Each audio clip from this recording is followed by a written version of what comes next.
yesterday, today and forevermore. What you say is what you do. You never fail. Dites-moi dans les commentaires si vous pensez qu'il y a une vie après la mort. Quand nos jours deviennent mornes avec un nuage de désespoir qui plane bas et que nos nuits deviennent plus sombres que des milliers de minuits, rappelons-nous qu'il y a une force créatrice dans cet univers qui travaille pour abattre les gigantesques montagnes du mal. Une puissance qui est capable de rendre la vie plus belle que jamais. La réalité est que vous serez toujours en deuil. Vous ne vous remettrez pas de la perte d'un être cher, mais vous apprendrez à vivre avec. Vous guérirez et vous construirez autour des douleurs que vous avez subies. Vous serez à nouveau entier. Après avoir appris qu'elle a une fille atteinte d'une maladie inconnue qui entrave sa croissance, nous sommes allés rendre visite à cette mère qui nous a parlé de son premier enfant. Nous avons réalisé un reportage sur elle et nous avons demandé des dons à nos téléspectateurs.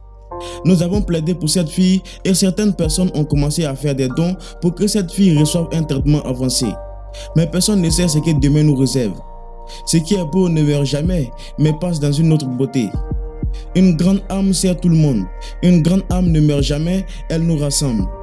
Avant de commencer la vidéo, si vous êtes nouveau sur la chaîne, abonnez-vous et activez la cloche de notification pour ne plus rien rater de la sortie de nos prochaines vidéos.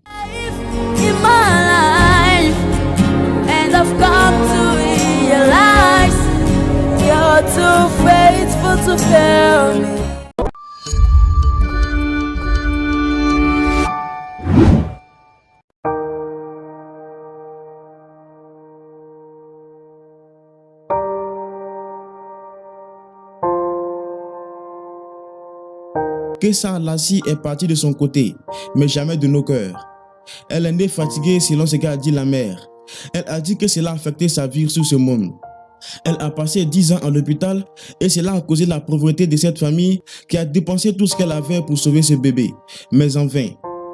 Kessa Lassie était la première née de cette famille. Sa mère s'est battue très fort pour que sa fille reçoive un traitement avancé, mais elle a échoué. Elle nous a contactés pour que nous puissions parler de son histoire au monde entier pour qu'elle bénéficie des coups de main. Pendant que nous étions en train d'essayer de rassembler des fonds, la petite fille Lassie a rendu son dernier soupir. Nous avons écouté la mère nous raconter comment Lassie est montée au ciel. Elle a dit que cela lui faisait de la peine parce que Lassie n'était pas seulement handicapée, mais elle ne connaissait pas aussi sa mère. Elle dort toujours. Elle ne fait rien d'autre. Elle ne peut pas savoir qui est entré et qui est sorti. Elle ne connaît même pas le visage de sa mère. C'est le chagrin que j'ai toujours sur mon cœur. Je serais heureux si elle pouvait au moins me reconnaître. Cela m'a fait tellement mal. En tant que parent, vous faites votre premier-né et que les choses tournent comme ça. Ça fait vraiment mal. C'est vraiment dur pour moi d'imaginer avoir un enfant handicapé et qui ne voit même pas. Elle nous en dit plus sur Lassie. Il y a quelques jours, elle a partagé avec nous l'histoire de sa petite fille depuis qu'elle est née jusqu'à ce jour. Quand elle est née, les médecins m'ont dit qu'elle était fatiguée. J'ai pensé qu'après un moment, son état de santé allait revenir à la normale. Mais la situation a commencé à se dégrader. Quand elle a eu 4 mois, j'ai décidé de l'emmener à l'hôpital. Dans le dernier hôpital que nous avons visité, les médecins m'ont dit que mon enfant avait besoin d'une physiothérapie. Elle a fait cette physiothérapie durant 2 semaines. Mais je n'ai vu aucun changement. On m'a alors transféré dans un autre hôpital. Mais comme je n'avais plus d'argent, je ne l'y ai jamais amenée. Alors elle est restée ici à la maison. Je suis allé à l'hôpital et ils m'ont donné des médicaments pour mon enfant. Après quelques jours, elle a commencé à aller mieux. Et les problèmes de saignement et d'os ont été résolus. Cet enfant de 10 ans était confronté à une maladie inconnue, bizarre et inexplicable. Cela semblait à un syndrome qui affecte la croissance et le développement global de son enfant. De la cécité à la surdité, à l'incapacité de marcher ou de manger, ou même de parler. Aujourd'hui, c'est une tragédie pour nous tous. Kessa Lassie a rendu son dernier souffle. Elle a perdu son combat. Maintenant, elle n'est plus handicapée. Dieu lui a rendu la santé. Elle est en bonne santé et très heureuse. Et maintenant, elle joue avec les anges. Puis sa petite âme repose en paix. Leurs parents ont eu leur dernier mot à dire sur le bébé. Je n'ai pas beaucoup de choses à dire, mais bien que le deuil soit basé sur le chagrin, nous ne devrions pas être liés par la tristesse, mais plutôt par le bonheur. Bien que cela soit dur, nous devrions nous réjouir, car elle est près du Père Créateur. C'est à cela qu'il ressemble le voyage pour quitter cette vie pleine de mauvais moments. Les gens ont coopéré avec nous depuis que nous vivons mal, moi et ma femme. Nous avons vu votre grand soutien depuis le jour que nous avons eu notre premier enfant jusqu'au jour où elle nous a quittés. Beaucoup de choses ont été faites, trop d'énergie perdue, trop d'argent dépensé. Je ne vais pas me concentrer sur cela, mais je veux tous vous remercier. Je remercie tous ceux qui ont réussi à faire partie de nous et ceux qui nous ont soutenus.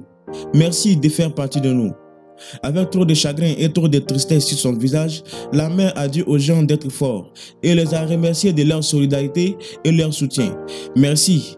Il n'y a rien que nous puissions faire pour changer ce qui est déjà passé. Soyons forts. C'est si dur en ce moment, mais laissez-moi d'abord remercier les gens qui nous ont soutenus. Je remercie plus particulièrement mes voisins. Ils m'ont montré que de l'amour et de l'attention. Que Dieu bénisse chacun d'entre vous. Je remercie Afrimax d'avoir fait partie de nous et d'avoir plaidé pour que notre fille Lassie soit traitée. Nous n'avons jamais su que les choses tourneraient ainsi. Merci et restez forts.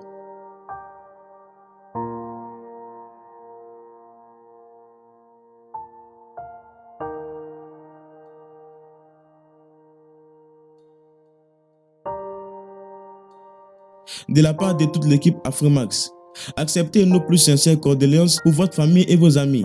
Nos plus sincères condoléances sur la douleur de votre famille. Que vous soyez confrontés par la puissance de l'amour qui vous entoure. Les mots ne peuvent pas expliquer notre peine. Que votre cœur et votre âme trouvent la paix et le confort. Nous prions pour que l'amour de Dieu vous enveloppe au cours de votre voyage à travers le chagrin. Nous pensons à vous pendant ces moments difficiles.